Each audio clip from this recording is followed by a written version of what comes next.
Major moves. We going all in, like we got nothing to lose. We making moves. We making major moves.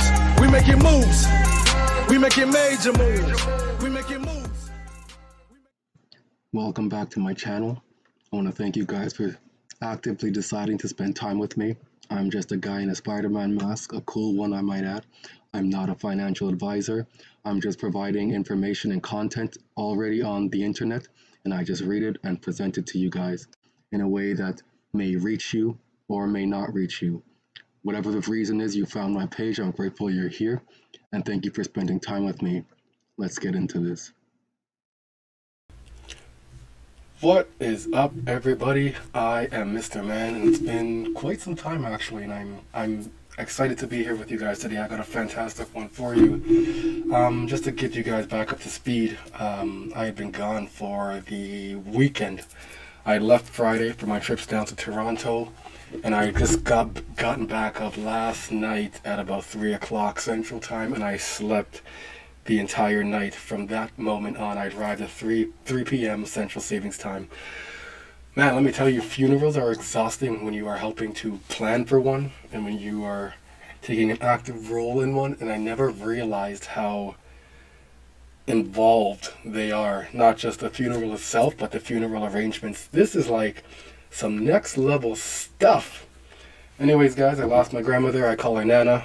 Love, my heart's with you, Nana. I love you. Alright, guys, let's jump into this. Today we have, where's my mouse? Here's what we got going. We're going to recap what's taking place this summer, this July 2023, May to July. We are going to be going over some shakeups in the industry here. This is Lael Brainerd here. She was with the Fed. This is Lael Brainerd here as well. She left the Fed. And we have some new blood going into the Fed. And then we are going to talk a bit about master accounts. Why? Because that involves this here, the Fed. Alright? That's the master accounts there. And then we're going to go into some interesting stuff here, guys. This is going to be like crypto like you have not seen before, alright? Trust me when I tell you that this is crypto you have not seen before. Let me just move this so I can see it side by side with me here. Even better, so I can see what I'm doing now. Finally, I got two screens here. I can see what's going on. I can see what's going on. Okay, so here we go. Let's do this.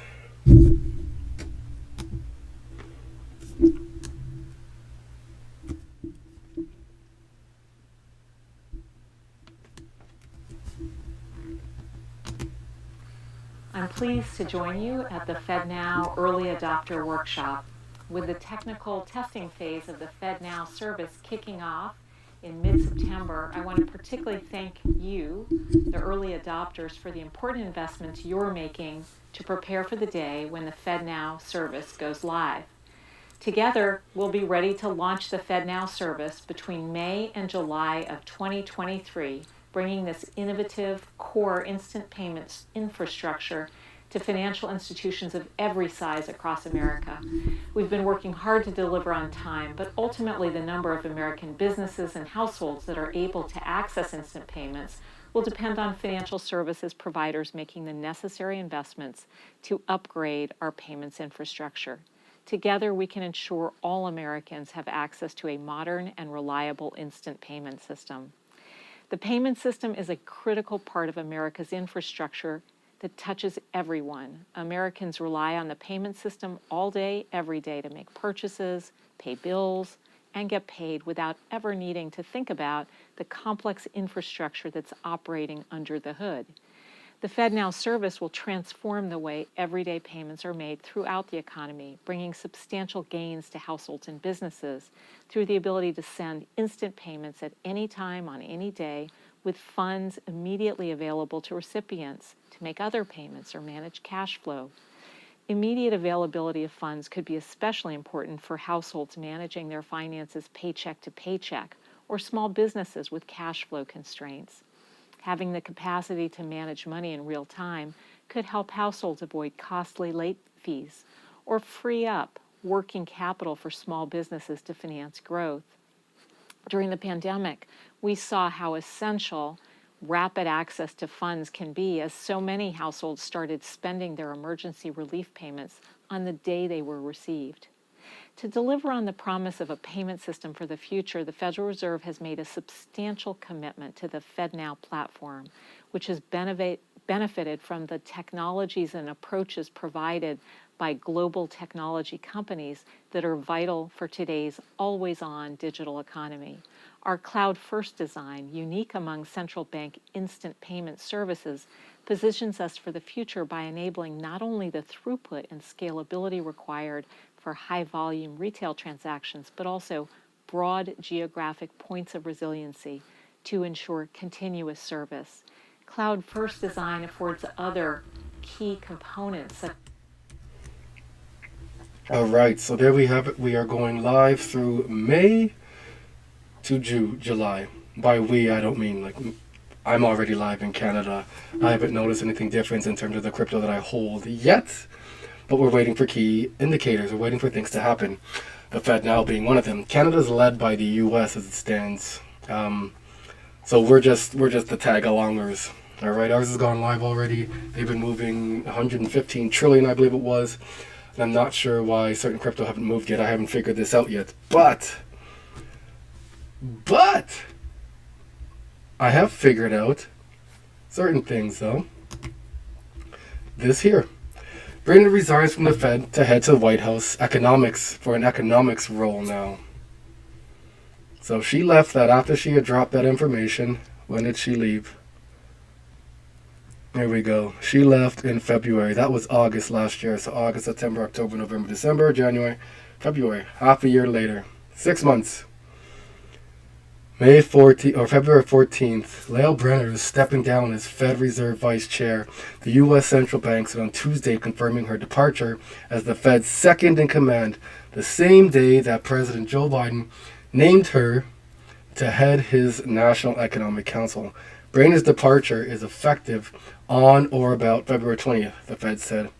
Lael has brought formidable talent and superb results to everything she's done at the Fed Reserve, Fed Chair Jerome Powell said in a statement.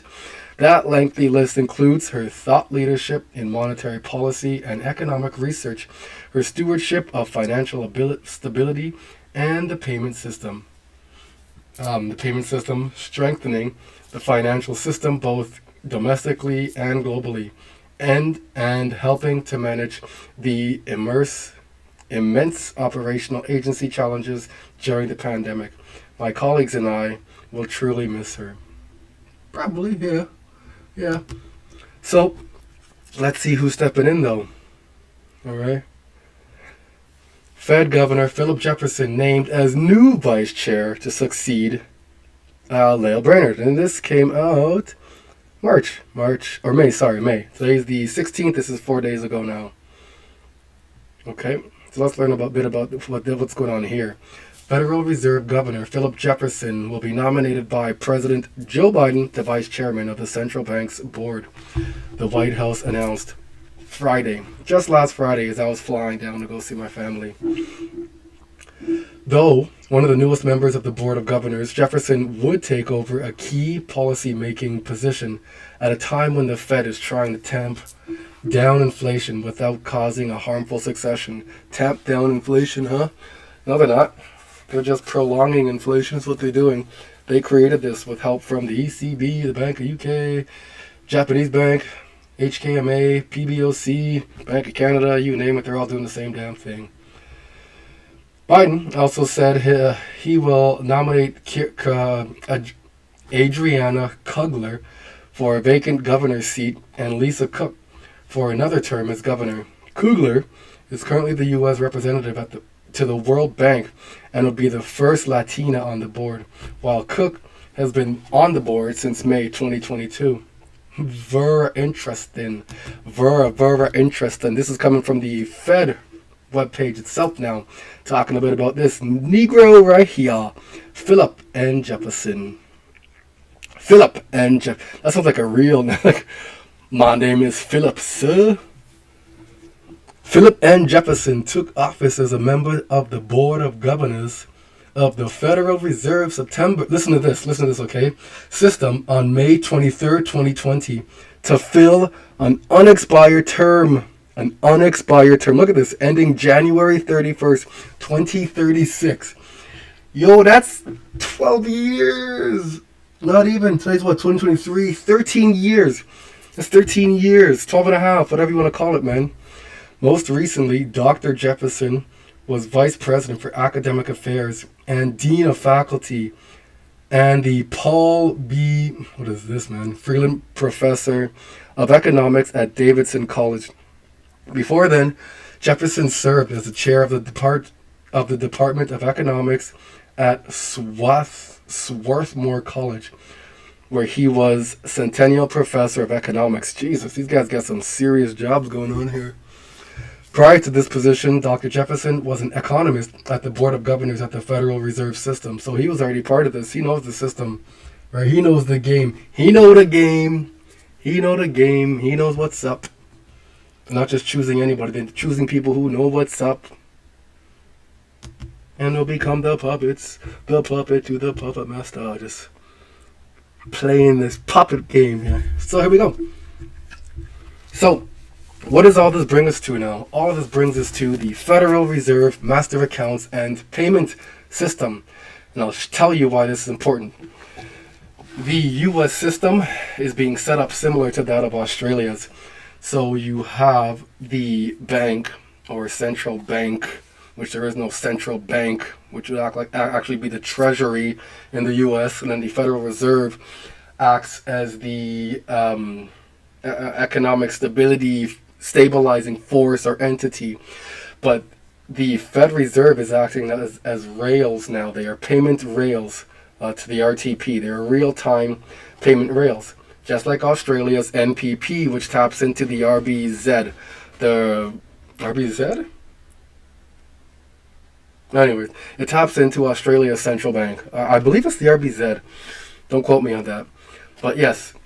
And then once the Fed account is now open, the Federal Master Account that we're looking at here, then you can have other companies finally connect into that and tap in and use the money. Why? For real-time rails. Right now, no one's using it, which means we will need stablecoin clarity for this entity now. Real-time rail companies and entities that have set up and have been siloed and only have the capital that they have to now tap into the Federal Reserve at that point, so they can use central bank money. All right.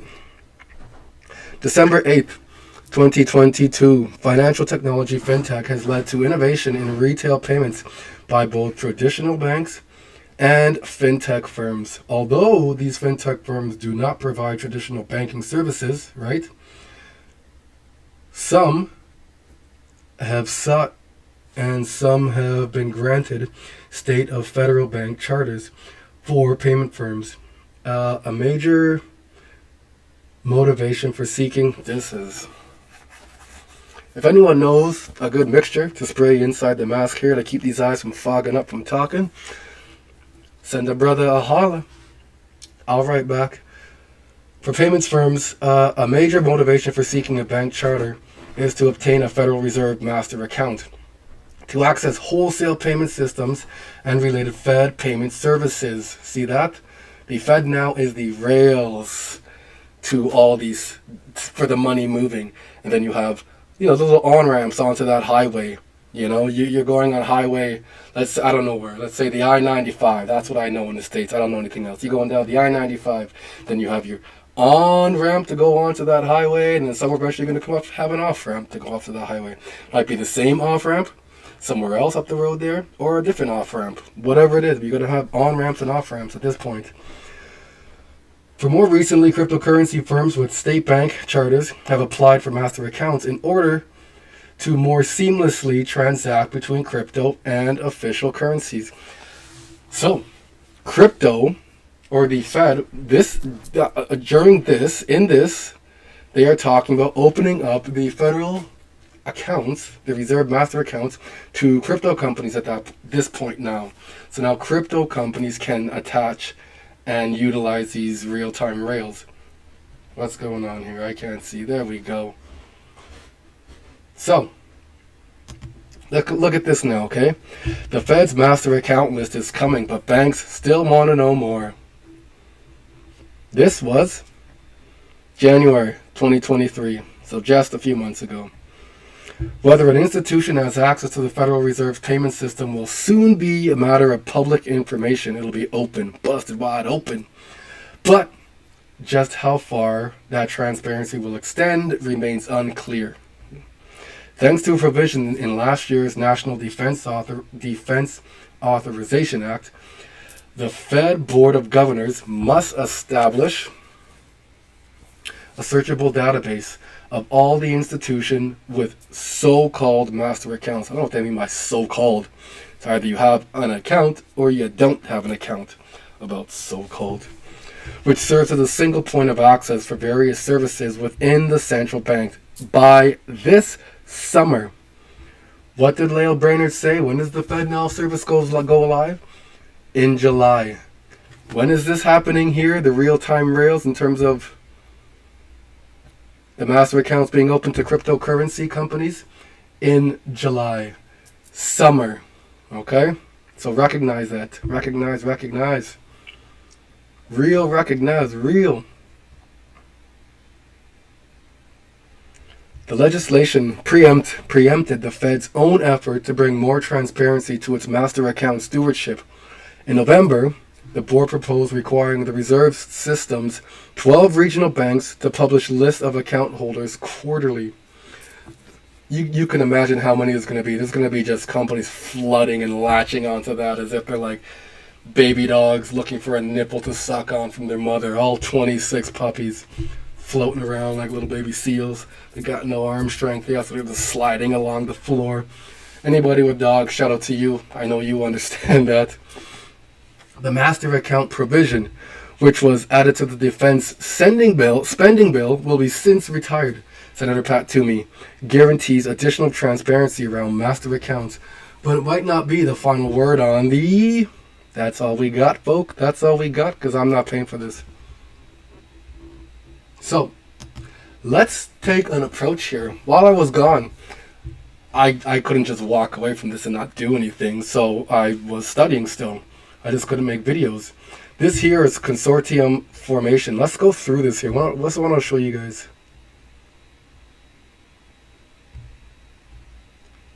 Where is it? I know what I'm looking for. This. Look at this circle right here, okay? Let's take a closer look. What do we have?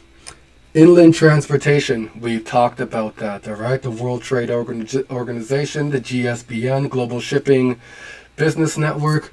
We have exporters and importers. We haven't spoken about that. We have air carriers. We've spoken a bit about that. We have standardization bodies. We've spoken a bit about that in the earlier. They're called the ISSB, International Standard Settings Bodies. We have the rail carriers. Yep, we spoke about the rail carriers. We had spoken about Project Planet.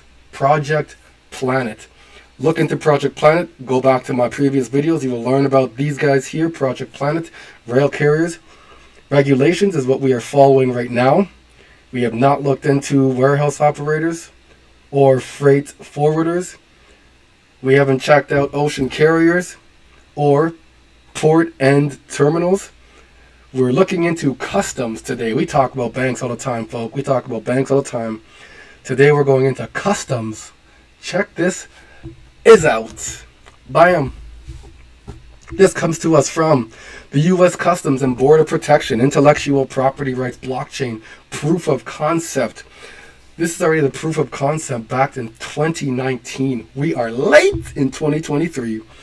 U.S. Customs and Border Protection has taken a valuable step forward with its newest blockchain proof of concept, a program to evaluate the viability of new technology by enhancing the ability for CBP and the trade community to... Let me just set this down here so it's not too loud. Too loud. Okay, I see it. How's that?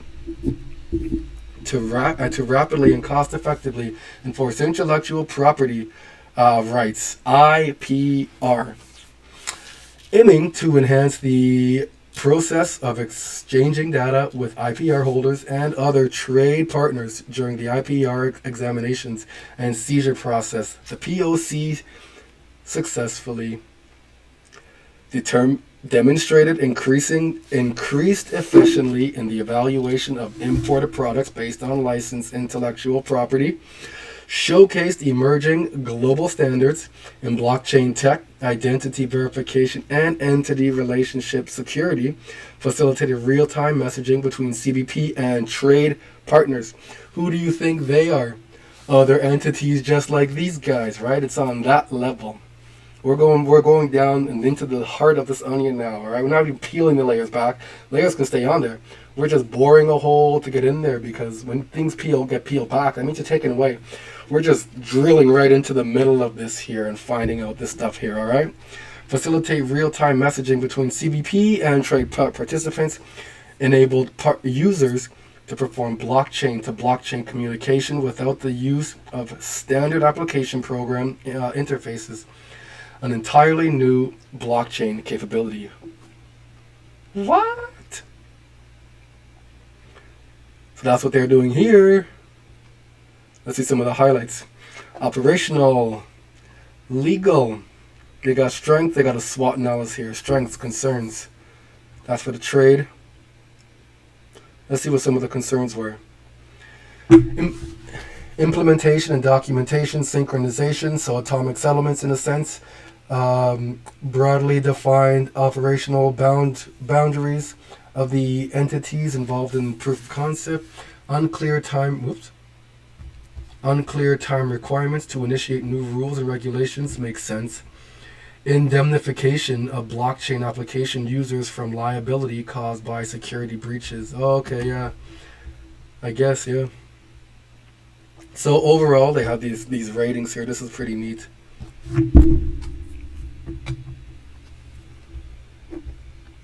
Legal, technology. Look at this final report. Using blockchain technology to enhance U.S. customs and border protection processes related to intellectual property licensing. I'm about to blow this open for you guys here, man. Let me just clean up my spidey eyes.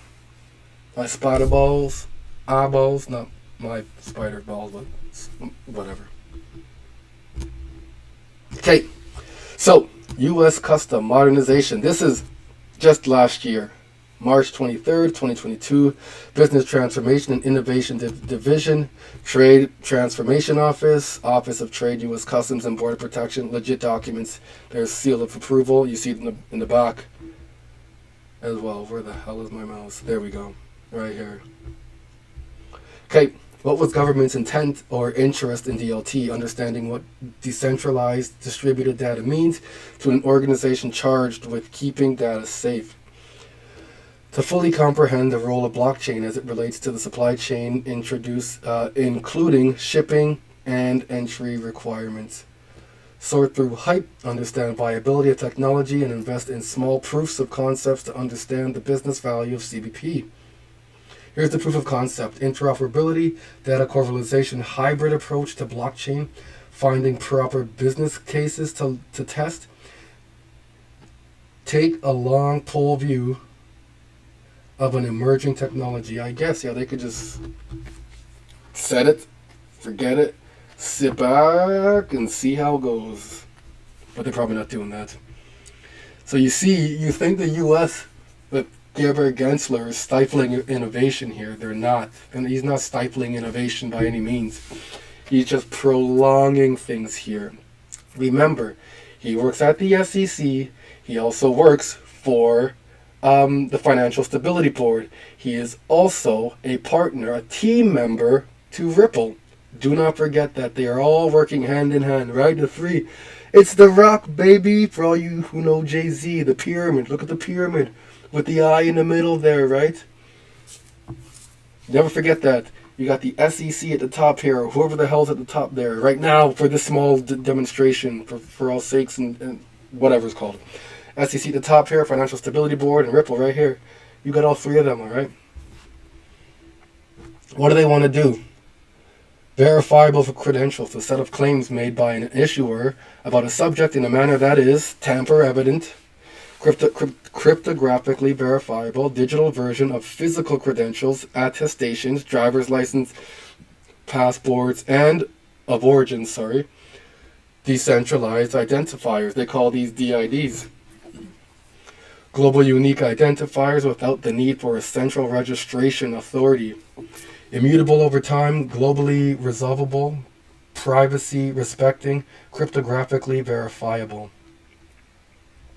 Privacy and credential lifecycle management, tackling the hard challenges of scalable implementation, confidential storage, data profitability, selective disclosure, pre-vocation with herd privacy. Herd privacy. That's you and me. We are herd, and they're trying to... Yeah, man. This isn't about us, though. Well, maybe. I'm not sure who they're connecting to. I don't know who their partners are. Path to standardization via IETF and the W3C consortium. So, now, this is all fine and dandy, but they're using blockchain. Who's powering this stuff? What's going on with this? So the proof of concept, we have Transmute and Mavennet, which create ACE 2.0. The project overview, blockchain and distributed ledger technology provide resilient registries capable of supporting issuance and verification at scale. The credentials enhance security while safeguarding privacy, one eye, through standards that preserve flexibility and interoperability. Right there, Transmute and Mavennet. Bam, here we go. Mavennet. Let's not waste time here. Let's see what's going on here. Why they're working with this company here. Mavennet propels organizations to success with digital innovation. Our venture... Whoa, slow down. Our venture creation and technology consulting services specialize in data management, digital identity, blockchain, and AI to deliver cutting-edge products and help communities or companies. It's cut off, huh? Companies get ready for tech evolved. I don't know what that says there. There we go. Mavennet Labs is a leading venture creation firm that creates and grows innovative tech. Our team partners with entrepreneurs and companies to launch game-changing products and services. Brainstorm, immersion, challenge, resolution, product, team, revenue, ventured portfolio. Launched initiatives. So they are working with... Whoa, where'd you go? I haven't looked into grapes. I haven't looked into Agree We. Let's just watch this play out. 3IQ, I've heard of them. Neoflow, right? They've launched Neoflow, is what they say. Here we go. Digitalizing energy assets, Neoflow. Digitalizing energy assets, transforming the energy value chain, providing a secure, holistic view by breaking down data silos, capturing digitally crossed company interactions, thereby creating a digital passport for energy assets. What is this stuff here you're talking about? This is a whole new language for me. Okay, cross-border oil shipments gets disputed. So they've disputed already 103 million plus oil cross-border shipments. That's 8% back office costs spent on documentation and information exchange, and potential for annual reduction in G&A costs of 100K. All right, trusted data exchange for energy. Neoflow is a platform accessible by industry, border control agencies, and relevant government entities. Neoflow tracks key value chain events while digitizing relevant documentation such as delivery tickets, bill of lading for shipping, and certificates of origin. If any of you guys know how to find Neoflow, hook a brother up. Let me know. I tried and I was unable to find it. I'm not sure what I'm missing here. Or even if you find Mavennet is the company that launched Neoflow. Mavennet also launched QCAD in Canada. QCAD is a stable coin on the ETH network as well. That's right. That is right. All right, so if anybody here knows how to find Neoflow, let a brother know. Put that down in the comments, please. Also, don't forget to like, don't forget to subscribe, and if you haven't subscribed yet, what are you waiting for? Seriously, just subscribe. Hit the like button and share the content out there. The more you share, the more this community can grow, the more people will know, and the more we'll be in a better position to capitalize on all of this. Because there will come a time where you will need to draw on these memories and the information that we are talking about here. And you will have to traverse this new world coming up with all these landmines from the old world to get you wrecked. So you will need to know these things, share these things, because when it comes time and that switch, not flipped, because it's already flipped, but when that switch gets gradually just goes up and it finally reaches, where it needs to get, and the money flows through, you'll need to know what to do when people will be looking at you for help. And if they're not looking at you, you will be looking to help them. So make sure you know what you're doing, all right? Stay sharp, stay nimble.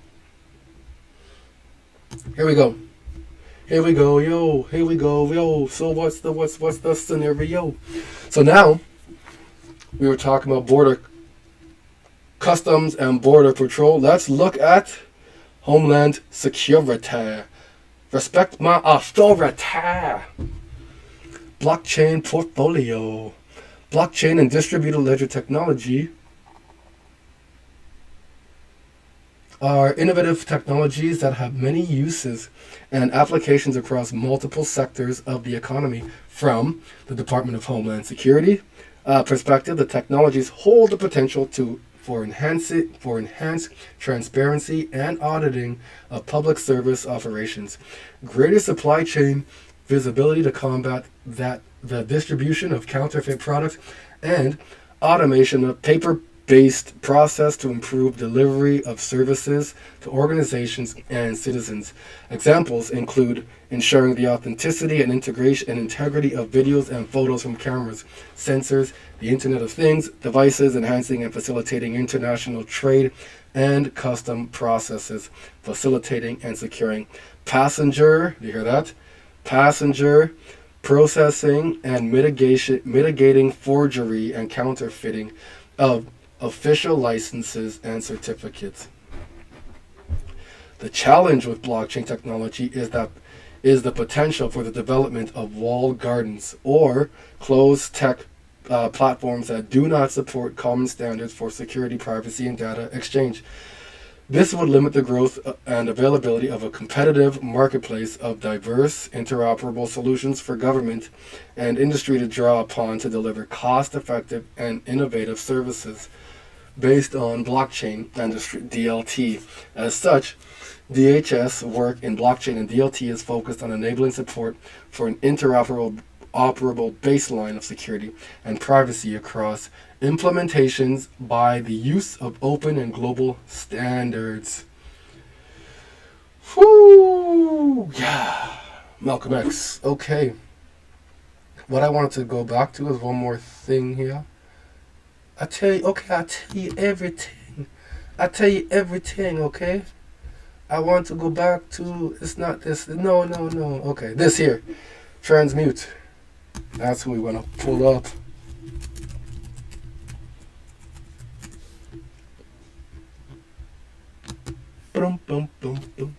I don't know what you heard about me, but a bitch can't get a crumb up out of me. I gotta drive a Cadillac out of perm cause I'm a G. Okay, add depth to your supply chain. Harness the power of authentic data and traceability insights with Transmute VDP. Raise the standards. Raise the roof, mother effer. Transmute's partner is Open Standard Technology. Look at the partners. Look at them. Take it in. Take it all in. W3C, UN, the Linux Confidential Computing Consortium. Never heard of them. But these are the big players here. These are some big players in what they do. All right? You best believe that. The future of digital trade is fast clearance, full compliance with Transmute Open Standard Technology. They got one line in here that'll just kind of blow your mind.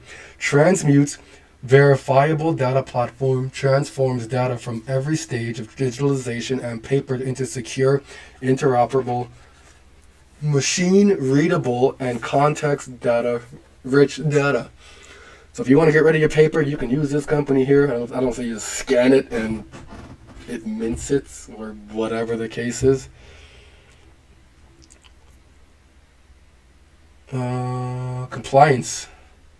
Simplify. Transmute VDP was built with input from both regulators and vendors to meet the need of complex regulatory supply chains like steel and e-commerce. So if there was ever a crypto to get into again, Transmute, if you guys can find this one, by all means, let a brother know. Let a brother know. This is something I would invest in. I'm just saying. Okay, check this out.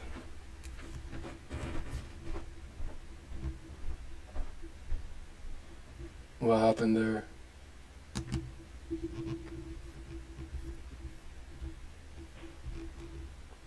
Okay.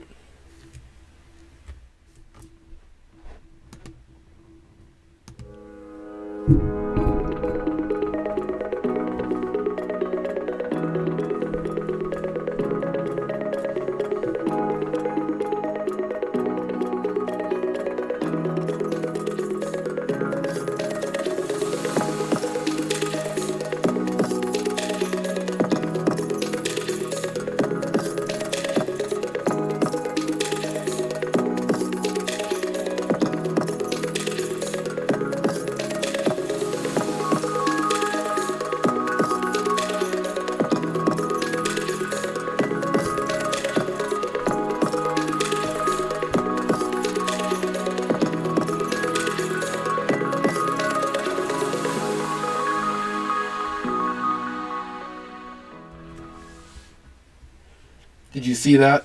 They wrote the standards. They wrote it. The best part is we wrote the standard, they said. What? All the regulators. We are not just a tech company. We are a tech-first company. Our global elite staff has expertise that spans technology and industry, powering Transmute's commitment to being the best verifiable data management platform on the planet. If the regulators are not just regulating and they are creating as well, we in a good spot to win. That's what I'm saying. If you know what's going on, man, grab as much as you can. Not financial advice, that's just what I'm doing.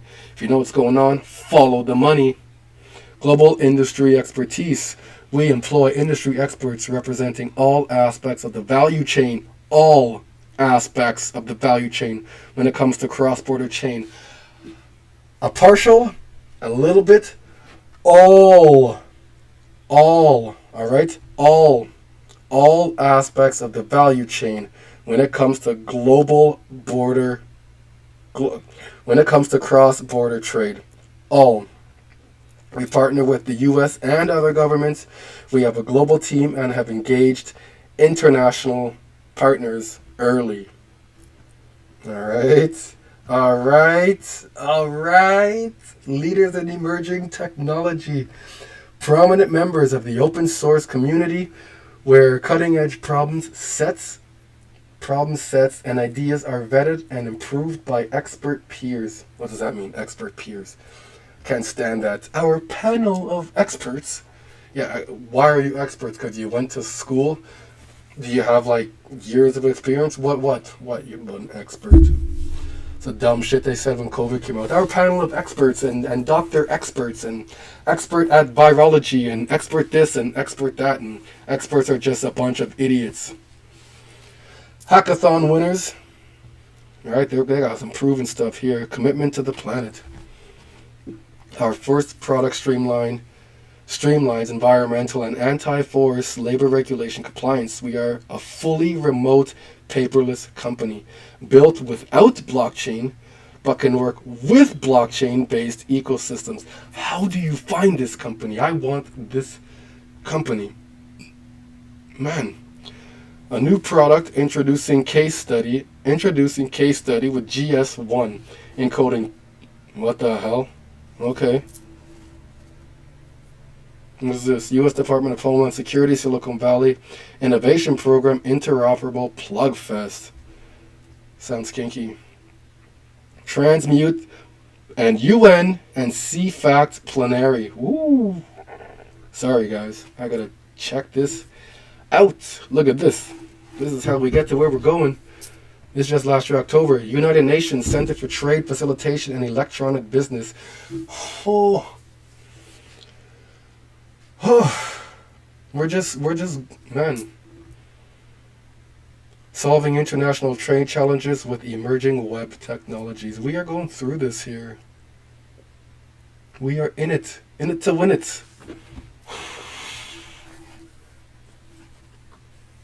We are in there. Okay. 3 major challenges have obstructed global trade and supply chain digitization. Really? Do tell. What is that? Global identification of trade parties, establishing and maintaining trust at the distance, and mutual understanding and common semantics. Semantics is going back and forth. Potato, potato means the same thing, so just the same thing, essentially. Same for same, like for like, as they say in the monetary system as well. An emerging technology stack is proving to solve these challenges by applying cryptography and international and W3C web standardization. Who else or what other company do we know who has donated and gifted the W3C? Ripple with ILP, Inter-Ledger Protocol. So you can see some of the connections here. This looks like a, what is this? Trade settlement payment. Oh, this is their examples. How it looks. This is their documentation. Okay, cool. Master trade settlement payment. We're just looking through this. That's all. That's all. There we go. That didn't hurt. See, that didn't hurt. Alright, guys. This was great. I'm so happy to be back. I'm so happy to be making videos. I am ecstatic to be teaching you guys here. I gotta get back to my adult beve and enjoy myself the rest of the evening. I do hope you guys enjoyed this show. I thank you guys for all the love and the respect